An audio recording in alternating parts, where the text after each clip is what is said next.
The most successful people don't wait until Monday morning to decide how their week will unfold. They start preparing mentally and biologically the day before. Sunday isn't the end of the week, it's the launch pad. By using Sunday evening to design a clear vision of the week ahead, you shift from reactive to proactive mode. The brain thrives on predictability when it's paired with purpose. Rather than diving into a chaotic to-do list, you first set the mind up for clarity by establishing goals that are specific, attainable, and aligned with your long-term mission. The mind doesn't simply want tasks, it wants meaning. When you connect your weekly plan with a compelling reason, your motivation isn't borrowed from fleeting emotion, it's generated from internal drive. The process begins with thought, but it must be felt as well. You need to feel excitement, not anxiety, about what's coming. Motivation is chemistry, not just mindset. When you look ahead with a sense of purpose, your brain releases chemicals that energize you. Dopamine, in particular, plays a vital role in initiating behavior and sustaining momentum.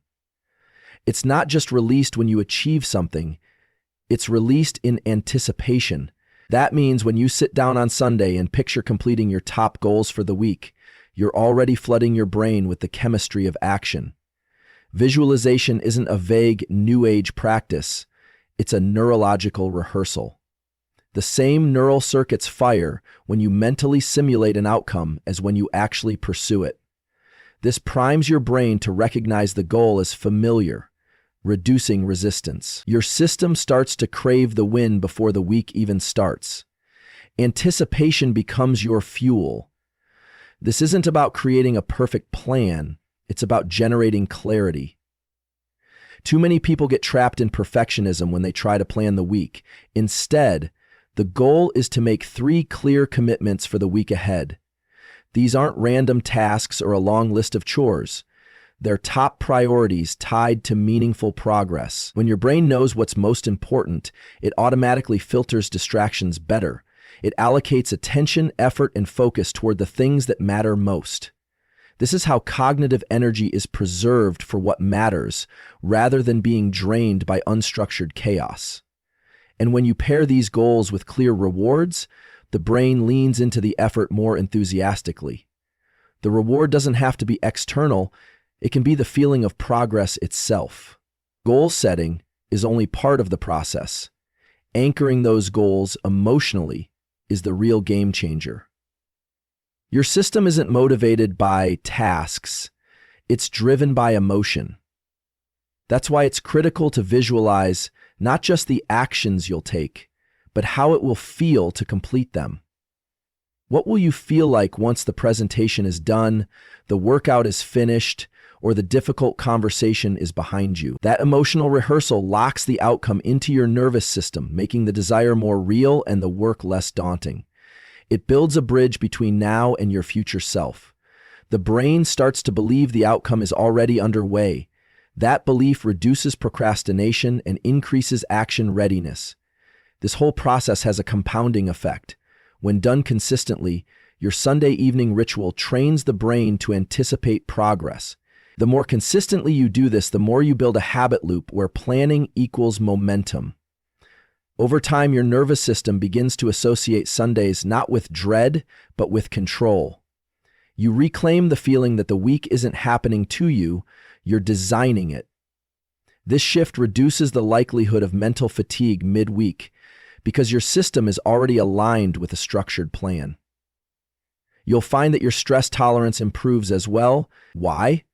Because predictability reduces anxiety. Uncertainty drains energy, but direction builds resilience. Another key element is writing it down. Don't just think about your week, externalize it. When you write out your top 3 priorities, supporting tasks, and daily action steps, you're taking thoughts and converting them into structured signals. This is a form of embodied cognition. When someone is not embodied decision, you set them up. This is a form of embodied confirmation that a decision has been made. It frees up working memory and reduces overwhelm. There's no need to hold the entire plan in your mind when you've externalized it. The process of writing itself sharpens your focus. Even 5 minutes spent physically outlining your week can prevent countless hours of indecision and distraction later. It's also important to design your environment on Sunday to match the plan you've made. Set your physical space in a way that supports your intention. If you plan to work deeply on a project, prepare your workspace so that it's distraction-free. If you plan to exercise in the morning, lay out your gear the night before. These micro decisions reinforce the macro plan. They create cues in your environment that trigger action. Your brain responds to context, not just intention. When your surroundings are aligned with your goals, your effort feels frictionless. This reduces the reliance on willpower and increases the likelihood of execution. Another powerful element is to briefly reflect on the previous week. This isn't about criticism, it's about calibration. What worked? What needs adjusting? What drained your energy unnecessarily? Reflection helps close the loop and creates a cleaner slate for the week ahead. The nervous system benefits from closure. When you evaluate without judgment, you gain insight without stress. This process informs your next steps with intelligence, not just ambition. When you combine reflection with future-focused intention, you get a mental feedback loop that's constantly improving. You're not just repeating weeks, you're refining them. This is the essence of strategic living. Finally, remember that this blueprint works not because it's complex, but because it's consistent. The real transformation happens when you make this Sunday ritual non-negotiable. You're telling your brain every week that preparation is power. Over time, this becomes part of your identity. You don't just do the work, you lead the week. You start walking into Monday with confidence instead of confusion. Your nervous system isn't reacting, it's executing. That's how you build momentum before the first task even begins. You don't wait for motivation, you generate it through clarity, rehearsal, and deliberate intention. Week after week, this process compounds, and before long, crushing the week becomes your new baseline. As she sat watching the world go by, something caught her eye. It wasn't so much its color or shape, but the way it was moving. She squinted to see if she could better understand what it was and where it was going, but it didn't help. As she continued to stare into the distance, she didn't understand why this uneasiness was building inside her body. The foundation of a successful week isn't found in a calendar. It's built within your nervous system.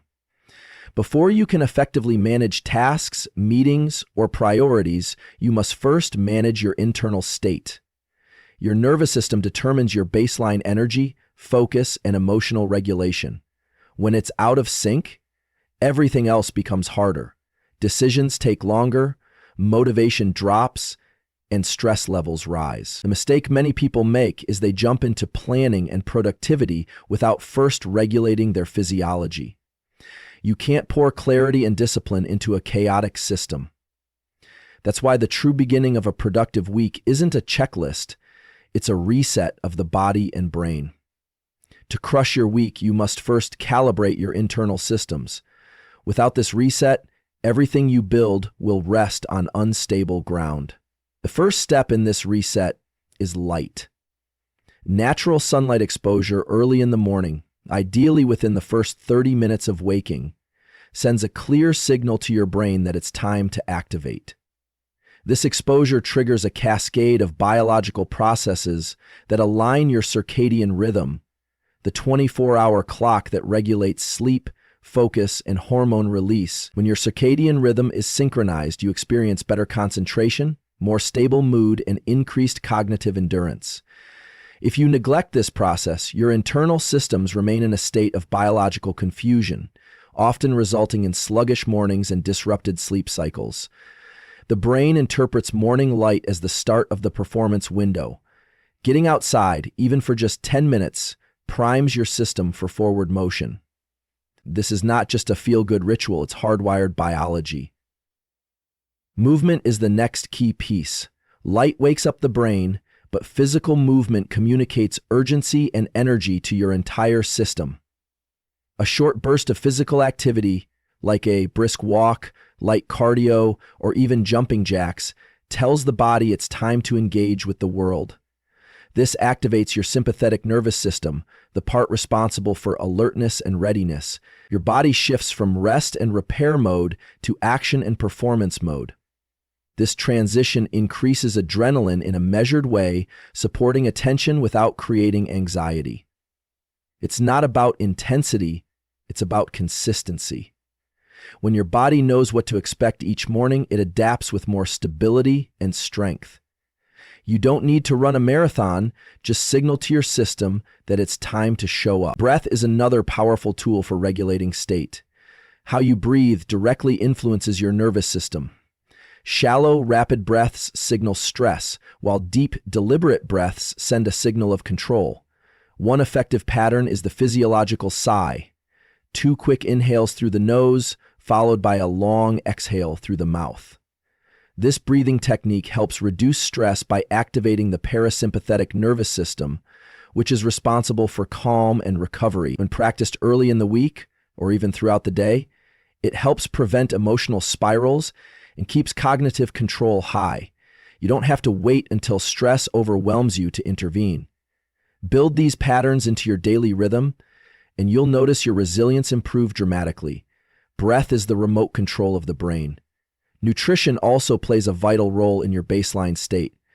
What you eat in the morning and early week sets the tone for how you'll think, feel, and act. Starting the week with balanced meals that stabilize blood sugar, like proteins and healthy fats, supports mental clarity and sustained focus. Sugary or processed foods, on the other hand, lead to spikes and crashes that destabilize your mood and attention.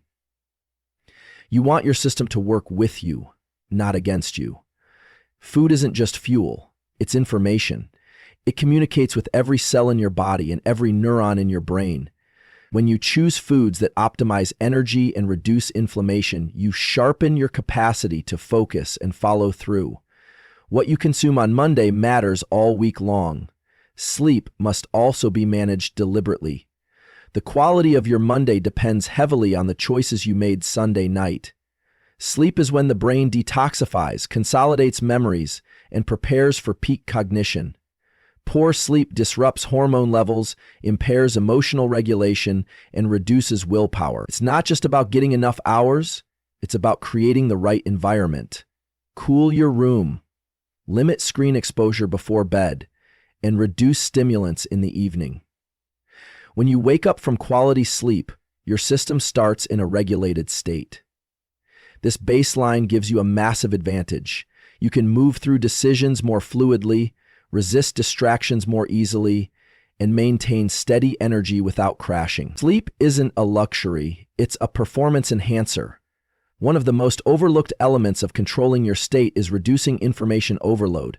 Early in the week, the brain is highly sensitive to input. If you begin Monday bombarded by emails, messages, and digital noise, your cognitive resources are depleted before you've even started your tasks. Instead, create a 30 to 60-minute window where you begin your day in silence or with intention. This space allows your nervous system to stabilize and your focus to sharpen. It's not about being anti-technology, it's about reclaiming attention. When you delay reactivity, you reclaim power. That power becomes the foundation of productive action. Your nervous system is like a sponge. It soaks in the tone of your environment. Control that tone, and you'll control your trajectory. Hydration is another element that often goes ignored but has immediate effects on cognitive and physical readiness. After 7-8 hours of sleep, your body wakes up slightly dehydrated, and even mild dehydration impairs mental performance. Drinking water first thing in the morning helps restore equilibrium and supports every system in the body, from digestion to neural function. Add a pinch of sea salt or electrolytes if needed to support mineral balance. Starting your week dehydrated is like driving with low oil. It won't be long before you break down. Hydration supports alertness, mood stability, and stamina. It's a simple practice with an outsized impact. Consistency is the key to long-term control over your internal state. Doing these things once in a while is helpful, but doing them every week builds identity. You start to see yourself as someone who takes command of their physiology first and their schedule second. The more you show up for your system, the more it shows up for you. This self-reinforcing loop becomes a source of confidence. You don't fear Monday anymore because your body and mind are aligned. Every time you follow this routine, you're building resilience. Resilience isn't a mindset you adopt when things get hard. It's a system you've trained through repetition. State control becomes second nature. The truth is, discipline doesn't begin with willpower, it begins with biology. If your system is dysregulated, no amount of motivational quotes or productivity hacks will help you stay consistent. But when you begin each week by aligning light, movement, breath, nutrition, sleep, and attention, you give yourself the internal conditions required to perform at a high level. This is how elite performers separate themselves. They don't rely on mood, they rely on systems. Here's mine. Before you control your calendar, control your chemistry. Before you plan your actions, regulate your state. Do that every week and you'll stop reacting to life and start leading it. As she sat watching the world go by, something caught her eye. It wasn't so much its color or shape, but the way it was moving. She squinted to see if she could better understand what it was and where it was going, but it didn't help. As she continued to stare into the distance, she didn't understand why this uneasiness was building inside her body. Most people tie their sense of success to outcomes, results that often depend on timing, luck, or variables outside their control. But the most powerful and sustainable approach to progress is to tie motivation to effort itself. This mindset shift doesn't just build mental toughness, it rewires the brain to crave consistency. When you reward effort, not just achievement, your focus shifts from pressure to process. You stop obsessing over whether the result will come and start valuing the fact that you showed up, pushed forward, and stayed in motion. This way of thinking builds long-term momentum because it's under your control. You may not always win immediately, but you're always gaining ground. Effort becomes your standard, and excellence becomes your habit. Over time, this becomes your internal blueprint. Effort-based rewards are more than a mindset. They're rooted in neurobiology. When the brain receives reinforcement during the process of taking action, rather than waiting for the end result, it becomes more likely to repeat that action.